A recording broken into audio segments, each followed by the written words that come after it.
Hi friends, வாங்க இன்னைக்கு பரோட்டா எப்படி செய்யறதுன்னு பார்க்கலாம். அதுக்கு தேவையான பொருள் பார்த்தீங்கன்னா மைதா. கடையிலே கேட்டிங்கன்னா புரோட்டா மைதான்னு கொடுப்பாங்க, இல்லைன்னா நாகா பிராண்ட் எடுத்துக்கோங்க, ரொம்ப நல்லாயிருக்கும். மாவுக்கு ஏற்ற மாதிரி நம்ம உப்பு சேர்த்திக்கணும். அதுக்கப்புறம் ஒரு ஸ்பூன் சுகர் சேர்த்திக்கணும். சுகர் சேர்த்திக்கிட்டோம்னா நல்லா டேஸ்ட்டாகவும் இருக்கும், நல்லா மேலே கோல்டன் ப்ரௌன் கலராக வரும். அப்புறம் தண்ணி ஊற்றி நல்லா சப்பாத்தி மாவு எப்படி பிசையுமோ அதே மாதிரி பிசைஞ்சுக்கணும். நல்லா அழுத்தம் குடிச்சு ஒரு 1/4 மணி நேரம் மாவை நல்லா பிசையணும். லாஸ்ட்டாக நல்லா மாவு உருட்டி வச்சுட்டு மேலே எண்ணெய் தடவி வைக்கணும். எண்ணெய் தடவி வச்சாதான் மாவு காயாமல் இருக்கும். ஒரு மணி நேரம் மாவு நல்லா ஊறினாதான் நல்லாயிருக்கும். நம்ம என்ன பண்ணோம், 1 மணி நேரத்துக்கு அப்புறமா நம்ம குட்டி குட்டி உருண்டையாக எடுத்துக்கணும். அந்த உருண்டை பிடிக்கும்போது நல்லா உள்ளங்கையில் வச்சு நல்லா உருண்டை பிடிக்கணும். மேலே எந்த வெடிப்பும் இருக்கக்கூடாது. எல்லாமே உருண்டை பிடிச்சி வச்சுட்டு மேலே லைட்டாக எண்ணெய் தடவி வைக்கணும். அப்போ தான் அந்த உருண்டை காயாமல் இருக்கும்.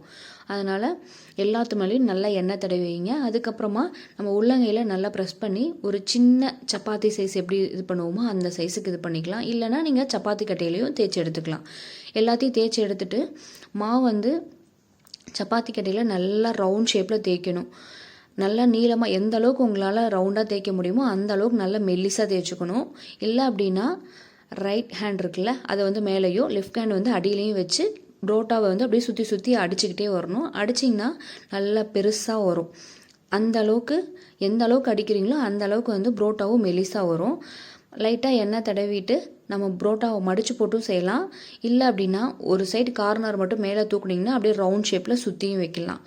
எந்த சைடு எப்படி வச்சுருந்தாங்களோ உங்களுக்கு புரோட்டா நல்லா சாஃப்டாக வரும். அந்த அளவுக்கு நல்லா எண்ணெய் ஊறணும். லைட்டாக மேலே எல்லாத்துலேயும் எண்ணெய் தடவி வைக்கணும்.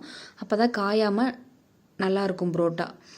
அதுக்கப்புறமா என்ன பண்ணணுன்னா மறுபடியும் எல்லாத்தையுமே அடித்து முடிச்சுட்டு ஒவ்வொரு பீஸாக எடுத்து ஒன்று நீங்கள் கையிலேயே இப்படி ரவுண்ட் ஷேப்பில் தட்டலாம். இல்லை அப்படின்னா சப்பாத்தி கட்டை இருக்குல்ல, அதில் புரோட்டா சைஸுக்கு நம்ம ரவுண்ட் ஷேப்பில் தேய்ச்சிக்கலாம். ரொம்ப மெலிசாக தேய்க்கக்கூடாது, லைட்டாக கொஞ்சம் மொத்தம் இருக்கணும்.